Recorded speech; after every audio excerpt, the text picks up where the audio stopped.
Well, I've been fishing for these bass for over 35 years and I've made a lot of mistakes, and there's a lot of things I really wish I'd have done and known when I first started and right the way up to a few years ago. 10 things on the list which hopefully we can all benefit from. So I want to start off with more structured casting. When I first started doing lure fishing, I would just cast to a rock or a boulder, maybe walk along the beach a bit and cast out again. But in recent years, I've really learnt the benefit of having a more methodical approach to this. So you can see here, that's me coming up, and just sort of casting as if a clock face out to the far right, and then come in of sort of 5 degrees and a clock. So from 3 o'clock to 2 o'clock, and then 1 o'clock, casting straight out would be, say, midday. And just really working the lure in a pattern gives you a much more structured approach to your fishing. I just wish I'd have done this earlier, really, because I'd have been missing out on those little opportunities to find fish. There may be small shoals of sort of 3 or 4 fish round one of these boulders, but you wouldn't really find them if you're using a haphazard technique. So yeah, this is one of, there's so many of things that I could have got right over the years that I didn't, and this is certainly one of them, and hopefully the next 9 you'll benefit from as well. You can see here, this is with one particular lure, say a surface lure, and then if you don't know where or how the bass are feeding, drop that down to sort of a shallow diver, and then maybe even a shad, bouncing it lower down until you find the feeding fish. And then once you've done this, then it's time to move on. But yeah, I certainly didn't do that in the past. To illustrate this next point, what we're looking at here is, of course, that crazy mackerel time of the year where everyone packs in shoulder to shoulder, casts out strings of 12 feathers. Ordinarily, if you're after bass, you want to avoid things like this. It is, of course, a good indication that bass might be around. So something I've learned here is not to get carried away with what everyone else is doing, but actually to look at how well oxygenated the water is. There's obviously a good supply of bait fish here. They're all fishing here for the mackerel. We have got a harbour arm here which will disorientate some of the bait fish. But the sort of energy I'm looking for in the water is where it's really well oxygenated. So wave action will do that. Big spring tides will do that as they move across shallower areas of water. And it's something that, it's took me a long time to understand just how important it is that bass have oxygenated water. And a lot of that is down to catch reports. I fill in these catch reports, and I have done for decades now. And one of the points in there is sort of how oxygenated the water is. What is that water condition? Because, now there is a caveat coming up, you really want high energy in the water. It encourages the bass to feed. I've done a bit of spearfishing, and you really notice the difference when the tide picks up in how the bass are behaving. I've gone out at slack water and I've dived under piers, and they're just literally asleep, the bass under the pier. But as soon as the tide moves and as soon as there's some energy and movement, then the bass will be on the feed again. And as we've talked about before, sometimes it'll be too clear. That's a good fish. But you should, as a bass angler, just get really excited and really confident when you see the aerated water. And I've got some really good examples of what that looks like here. And actually, the biggest fish I've caught, and this particularly applies to bigger fish, have all been during times where the energy is in that water. So yeah, if I'd have known that earlier on, I wouldn't have wasted a lot of time fishing poor conditions and sort of waited for the tides to pick up. Absolutely love high energy water situations, lure fishing for bass. But I honestly think with this range of tailwalk rods, particularly the Crimson that we've been using, you'll catch more fish because you're going to be casting for longer. The balance and the lightness on these things is fantastic. And okay, you might be spending another 150 quid to some of the more entry level rods, but I think they're worth every penny. Not only will you be casting further, but you'll enjoy the finesse side of the lure fishing as well, because you can put on smaller lures and really feel them, really work them exactly how you want because of these fast action tips. So this one, so on the Crimson here, you've got an M and an F. The M is to do with the power, so it's like a medium powered rod, but the F stands for fast action, and it is a genuine fast action. A lot of these rod companies will say it's a 35 gram rod with a fast action, but they actually feel and fish nothing like a better rod from a brand like Tailwalk. So, but something like this Crimson will fish that 5 gram lure with a lot more finesse. You'll feel it.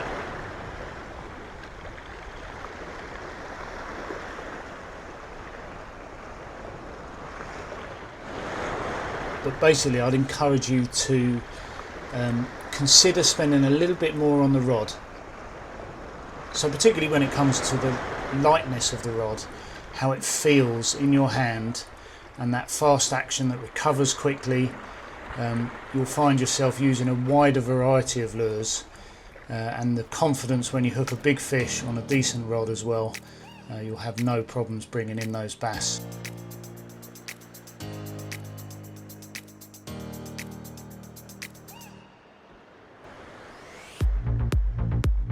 Okay, so I've put the drone footage back up that we were looking at earlier, and I want to set you a little bit of a challenge now. Have a look at the conditions we've got here, and this is one of the first things I happened upon by accident. It took me a while to realise what was going on. I wasn't catching bass, and then all of a sudden the bass started taking surface lures. On one occasion I wasn't even retrieving the surface lure, and you can just about see the equivalent of where I'd have put the lure on this video. You think you know what it is? I've got to remind myself of this sometimes, but it's the shade. You see there's a shaded area. We're fishing near some cliffs, and the cliffs obviously have the sun going down behind them, and really often bass will use that shadow area to pick off bait fish, and it's a great area to consider putting your lures, and even retrieving along the line of that shadow, going in and out the shadow, and that'll obviously increase as the sun goes down. That thing will sort of shoot out as it gets dark. So yeah, just a little something that I sort of learned about a year into bass fishing, and there would have been occasions where I could have caught fish utilising that. So I just thought I'd put it in there, a little bit of fun. Doesn't always work, but yeah, definitely that cliff edge where it casts a shadow might help. Have you ever had that? Have you ever caught fish under there? And it works for pollock as well. I do well for pollock on the lures, back when I used to fish for pollock.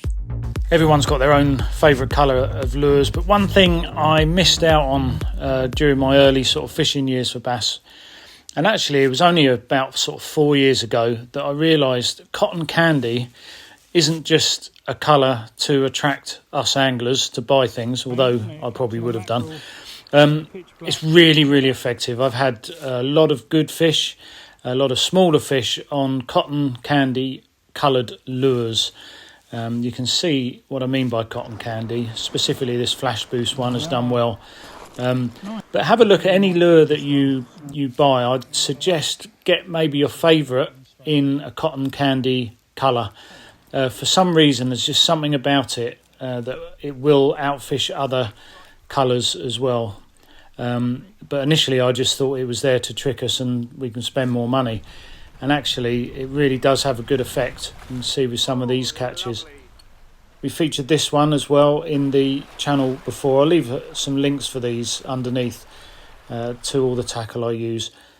But I don't know, I think there's definitely something either in the cotton candy or in the luminous side to the lures which really helps us up the catch rate. So back in the day, we'd have had little stripes of luminous patches on our lures, things like the J11s, J13s, those Rapalas I did most of my early fishing with. But it's only, really recently I've realised the benefit of making sure I've got something luminous on there, particularly at night and during cloudier conditions. Often people will ask, can I lure fish in the Bristol Channel? I don't know the answer to that, but if I was, I would want something luminous. You can light them up by sunlight or use UV torches as well. So a little reminder in there for myself more than anything else, just consider putting one of those luminous lures on.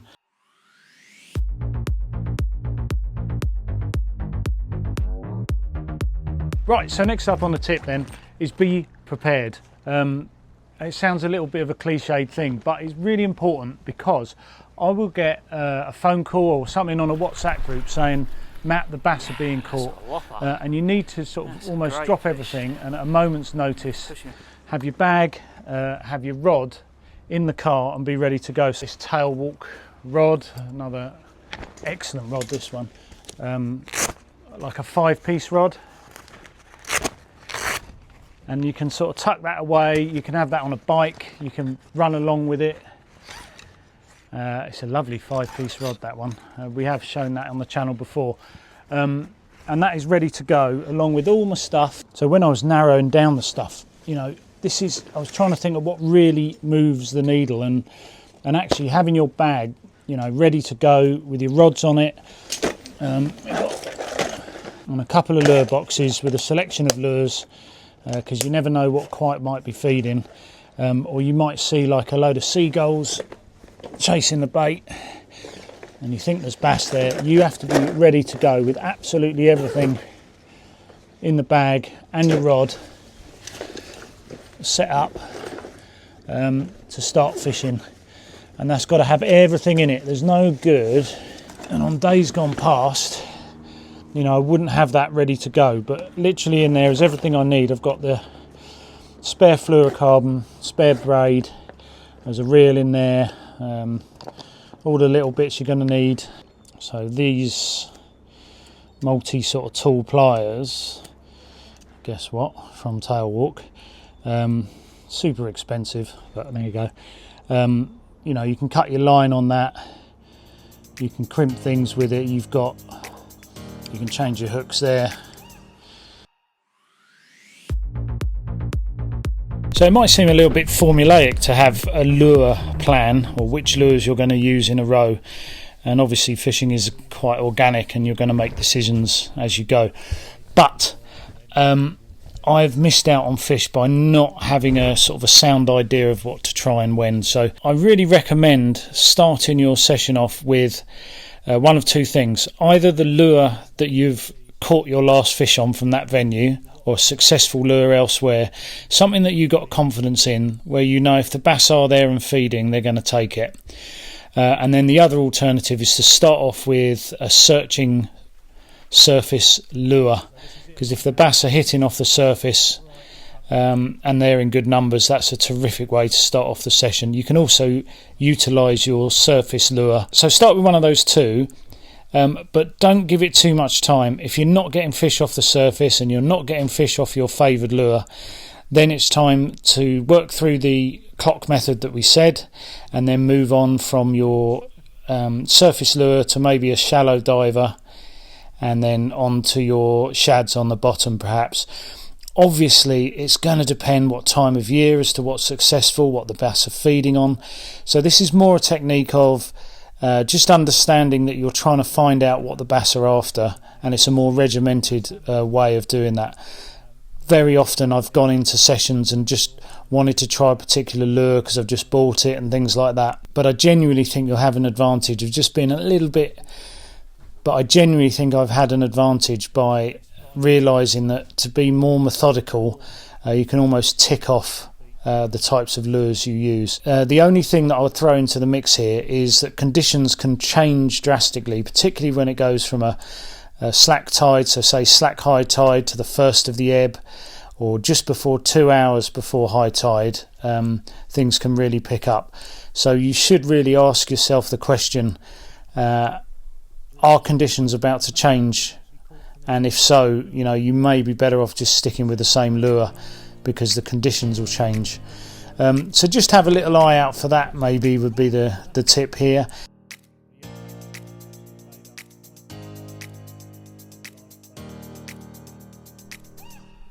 I'm going to make this point really quite clear, literally, because it is clear lures that I've missed out on over the years. I've never really used them. I have had so many blanks when the water is what we call gin clear. So super clear conditions, I've sort of moaned and thought, no, I haven't really caught much, but I think the answer to that is to give clear lures a go. I've had a couple of sessions where I've used almost clear lures in clear conditions, and the bass have had a go at them. I don't think they are particularly obliging during clear conditions, and I mean like really bright days, you know. And the water clarity is clear. Definitely over the last sort of 5 or 6 years is give those clear lures a go when the conditions are also clear. There's lots of good examples of them, but yeah, just see if your favourite lure comes in an almost clear version, and that also applies to surface lures as well as it does to your divers as well. So yeah, clear lures, that's my next point. It's a good one, that I must. Well, when I first started fishing for bass, I always remember a John Darling article about bass would be chasing small mullet and mackerel, and that sort of formed the basis of what we had around these Sussex cliffs in terms of replicating them with lures. So I'd have a blue lure that was like a mackerel, or a silver one that I thought would look like a small mullet that these bass chased, and as a starting point that's quite good. But what I've come to realise over time, and again only like a couple of years ago, we've actually started seeing more things like sand eels. Bass love a sand eel, and what I think what I'm trying to say is it's now worth looking at sand eel type lures for bass in Sussex. Now the same might apply at other areas down along the coast, depending where you are in the UK. There might be a traditional fish that the bass had always chased, but actually I'm not going to call it global warming, a change in global temperatures perhaps, seasonal changes, and then changes over 10, 20, 30 years. I think I was a little bit stuck in my way over what sort of bait fish the bass took. So this tip is something I've learnt recently, because I've been putting on these sandy Andes to look a little bit like sand eels. We've been catching sand eels as well. We've been seeing sand eels out in the boats, so it's obviously something very new to the area. And I just, if I'd have known that over the years, there would have been these little changes that I should have been more aware of. So 3 or 4 years ago, I was telling people, oh, don't use a sand eel lure in Sussex because we don't have them. Well, we do have them, and I've learnt the hard way, but we have had some good sessions catching on those sort of sand eel lures.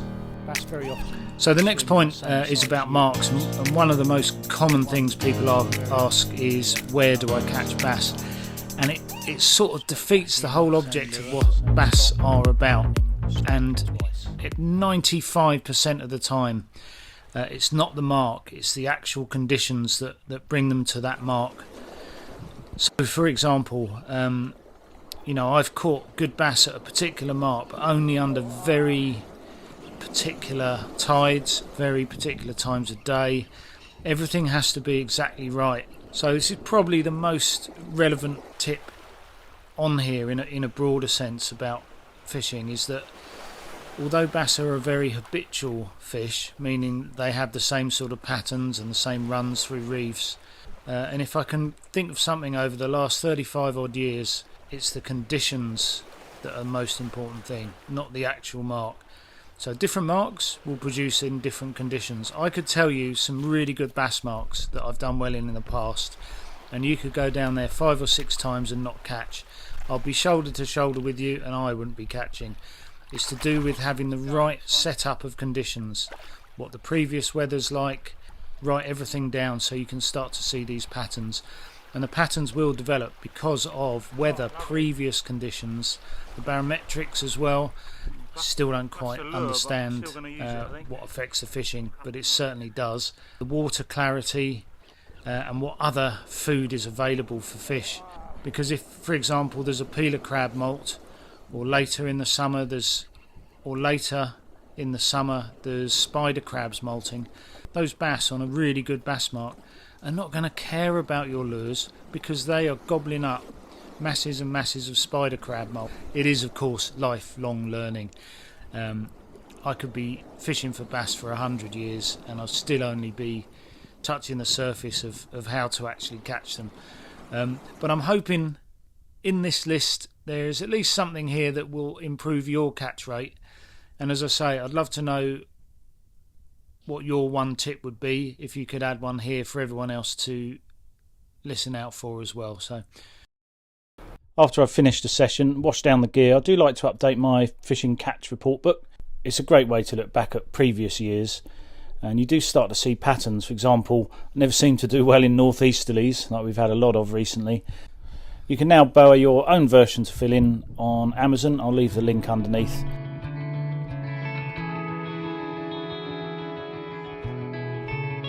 If you want to get into lure angling for bass, I've got a video there that might help you out. And then the video on the right is where I managed to land a slightly bigger bass than we did today. But I'd love to know what you wish you'd have known when you started fishing, whether that was, 6 months ago or 6 years ago or even 50 years ago. What one thing could you tell yourself back then that you wish what do you wish you'd have known back then that could have enabled you to catch more fish? 3 times, hit it, and then it went off, cast to the same spot, and it's exactly where it was. Beautiful, lovely, lovely bass.